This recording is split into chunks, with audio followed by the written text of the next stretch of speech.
I'm going to be watching and reviewing a classic movie that I haven't seen before and talking about that and my experience with it as a first-time viewer of something that is considered a classic. I'm going to do it every single week. I'm going to be announcing the movie for next week at the end of every episode, and I'm going to commit to this. This is something that I've struggled with for the longest time, doing something weekly. I've tried to do a podcast weekly.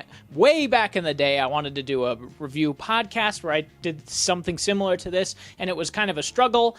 So it will be a struggle, but I hope to push through it. And I hope that you can push me through it. If I miss a week, I want you to come for my ass. And I want you to watch along with me. I want you to hopefully be introduced to something that you haven't seen before either by this weekly classic movies. So every time I announce a new movie, I'll be a full week out from reviewing it and watching it, and I'll give you some time to watch it along with me. Today, though, we're talking about Carrie. We have to jump off from somewhere, so Carrie it is. The Bates High School gym is alive with excitement. Everybody is there, even Carrie White, the girl no one likes. We're all sorry about this incident, Cassie. It's Carrie! I actually did announce Carrie as a movie that I was going to watch early on my Twitter. If you don't follow me on Twitter, go check it out. I talk about a bunch of bullshit and nonsense on there, but occasionally there's some interesting things regarding this channel. So if you want to be in the know, that's where to be. Well, I felt the need to shower after watching Carrie. Pretty sick and twisted stuff from Brian De Palma. I'm a big horror fan, so it made sense to watch this, but I didn't expect the filmmaking to be as genuinely stunning as it was. The filmmaking is the highlight of this movie for me. The long takes, the way it's cut, the way that he holds on things, the way he moves the camera is sensational stuff. And it really elevates this from what it could be, which is what the remakes end up being.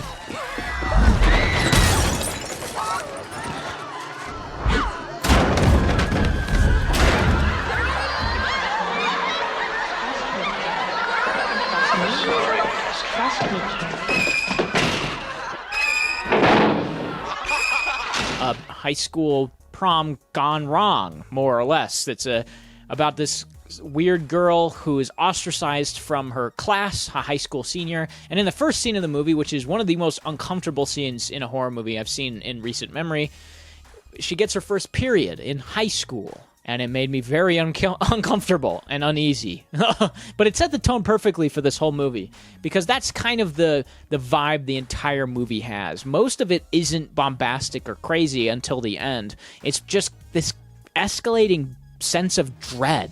And I thoroughly enjoy that in movies. When you can present an atmosphere of dread, of unease, I much prefer that than explosive. And this kind of nails that tone. These girls did a horrible thing. Here's the consequences of that. Oh, they're in detention, and this one horrible bitch is gonna try to get revenge on Carrie because she feels like she's been slighted by her. Don't get me wrong, it is necessary for this plot. The problem is we do lose Carrie in there. I think you could have intercut Carrie more in between these sequences with her maybe at home with her mom, or something to kind of balance that out a little bit, because we do lose her in that midst. But I did love the relationship between Carrie and her mom, and by love I mean horrified by. I think it's one of the most effective parts of the movie.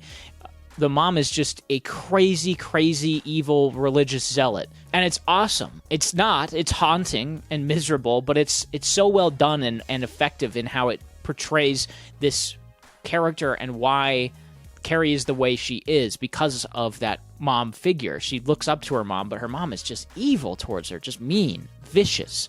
And I did love the scene when she ventures out of the house. Every other scene, the mom is just stuck in this house. And I love the one scene that they shot where she goes over to Sue's mom's house and is like trying to get her to turn to the Lord. She's like a weird missionary. These are godless times, Mrs. Snell. I'll drink to that.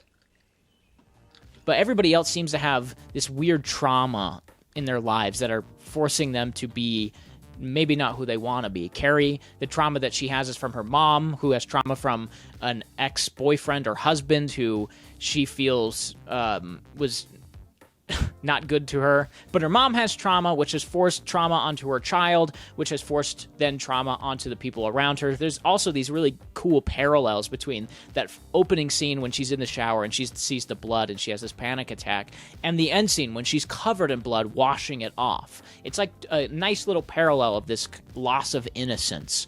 But I did love that she is traumatized by her mom into being this feeble, hangs her head, kind of scared cat, just hiding in a corner, cowering. And that trauma from her mom has placed that on her. And the arc is that she kind of finally gets out of her skin. She goes to the prom. She has her head up. She has this nice dress. She does her hair. She's finally coming out of her shell, and then immediately blood gets dumped on her, and her snap reaction is to just violently murder everyone because the trauma in her has finally taken over.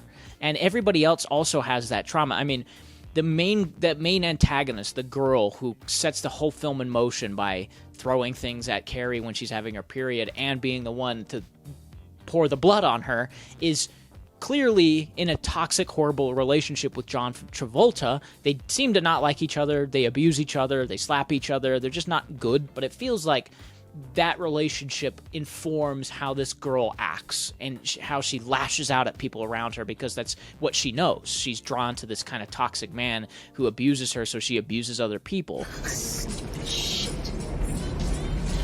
I told you not to call me. Look out! Dumb punk!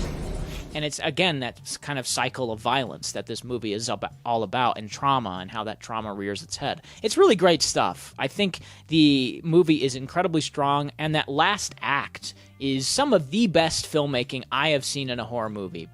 It's so strong, especially the scene when the pig blood is about to be dumped on her. The tension that it ratchets up is mind-boggling, and how long it holds that tension is just insane to me. How this movie is executed, it is exactly how it should be. And I wish that more movies were executed like this today, because we are missing this craft in horror movies right now, this pure filmmaking.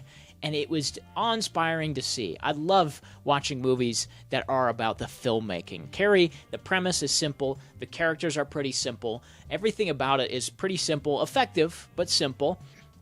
But the filmmaking elevates it to such a high degree.